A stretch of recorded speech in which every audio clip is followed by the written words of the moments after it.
নমস্কার, আমার নাম শুভাঙ্গী ঘোষ। আমার নাম সাধবিকা মুখার্জি। আজকে আমাদের নিবেদন রানীর কাহিনী।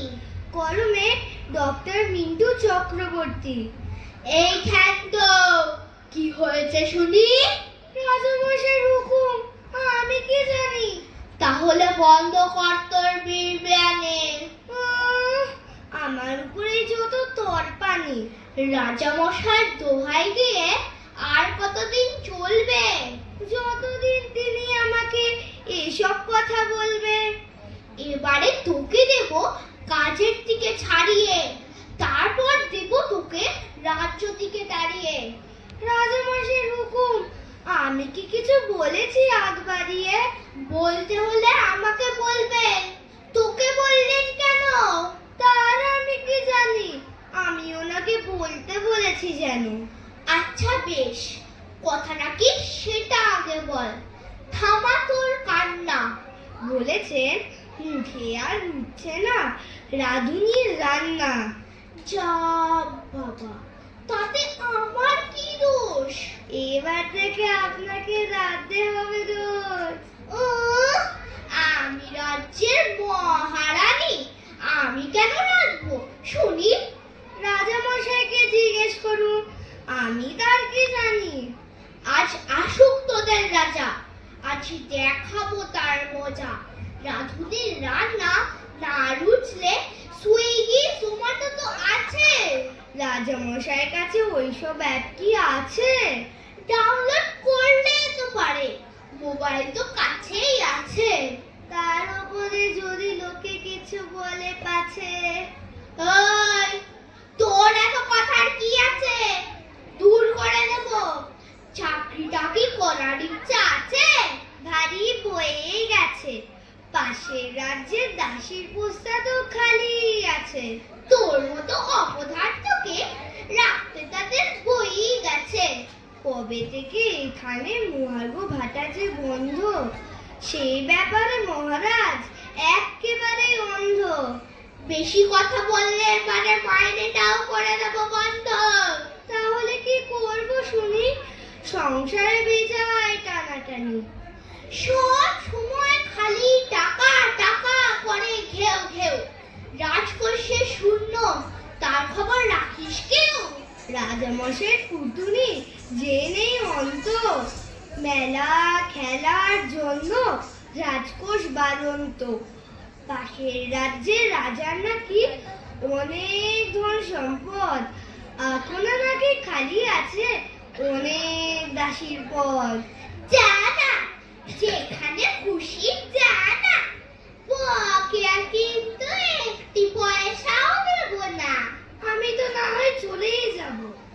নিজেরটা ভাবুন, সকাল সন্ধ্যা এবার থেকে জ্বালতে হবে উনুন। এই শোন না, সবসময় তুই কেন এত রাগিস? এত রাগ করতে কিভাবে তুই পারিস?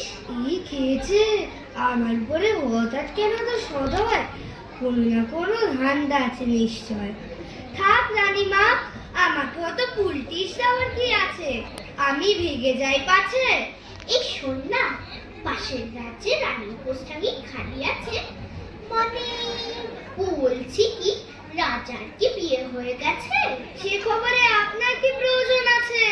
না, বলছিলাম কি, এখানে রাজকোষের যা অবস্থা, যদি ওখানে হয় কোনো ব্যবস্থা।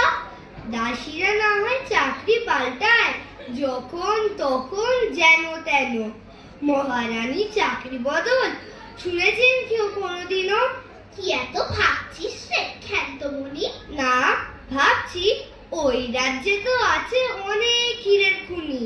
তাহলে আর করিস না গো দেরি, খবরটা পাঠা না শিগগিরই। হীরা যে আমার কতদিনের শখ, হীরা দিয়ে মুড়িয়ে নেব চুল থেকে নখ। ও, আপনি হিরে পরবেন নখ থেকে চুলে, আর রাজামশাই জানতে পারলে আমাকে দেবেন শুলে। আরে না না, যদি করে দিতে পারিস মহারানীর চাকরিটা পাকা, তুইও যাবি না একদম ফাঁকা।